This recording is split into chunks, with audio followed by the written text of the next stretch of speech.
peu d'histoire, notre histoire.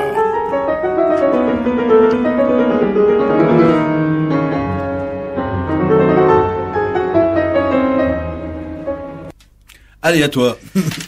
Merci Samuel. Ça te plaît, hein? C'est magnifique. Entrer en matière, magnifique. Ben oui, parce que dans les émissions précédentes sur les Vastres, on a parlé de personnes qui, pour moi, sont des héros, qui ont, pendant la période de guerre, ont sauvé des vies, et nous en retrouvons tout au long en Ardèche ou en Loire, Haute-Loire. Moi, je vais vous parler de Madeleine. Madeleine, qui est née Marchal, et son mari René Faure, protestants tous les deux et qui habitaient à Saint-Sauveur de Montagu en Ardèche, dans un village niché le long de la vallée de l'Eyrieux. Ils vont sauver Jean Bonnel, Jules et Anna Schreb, ainsi que Rachel Bertovitch et Chaya Ratchman, dite Hélène. Pour le sauvetage de Jean Bonnel, Charles Ernst Bonnel et son épouse Fadja étaient nés en Russie.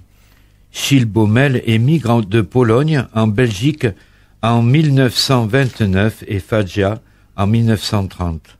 Ils se marient en juillet 1931 à Bruxelles. Leur fils Jean naît en 1933. Gilles Baumel était tailleur.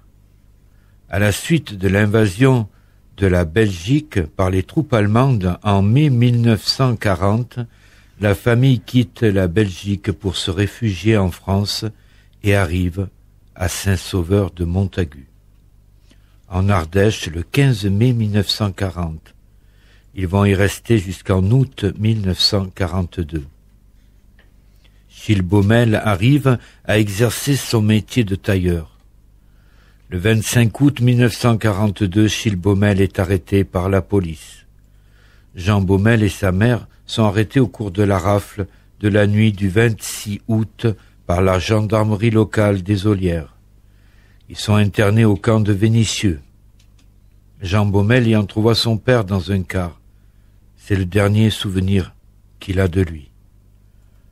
Jean Baumel sera sauvé avec les 86 autres enfants du camp dans la nuit du 28 au 29 août 1942. Il est d'abord caché chez Marthe Royer, Paulette Merlan, puis chez Madeleine, née Marchal, et son mari René Faure, à Saint-Sauveur de Montagu.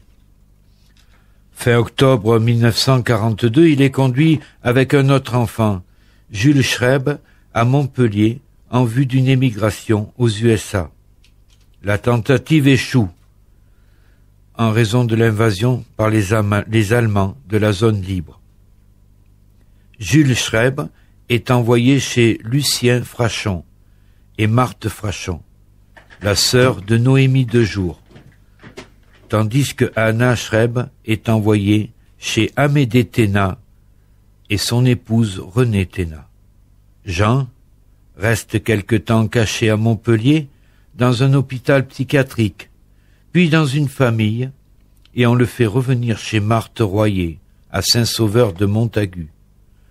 Comme il devenait dangereux de le laisser à Saint-Sauveur de Montagu, une personne de la communauté protestante contacte une personne sûre, Samuel Dejour, qui vient chercher l'enfant fin décembre 1942 et l'emmène dans sa ferme à Presles, située dans un petit hameau de la commune de Chalancon, dans la montagne ardéchoise.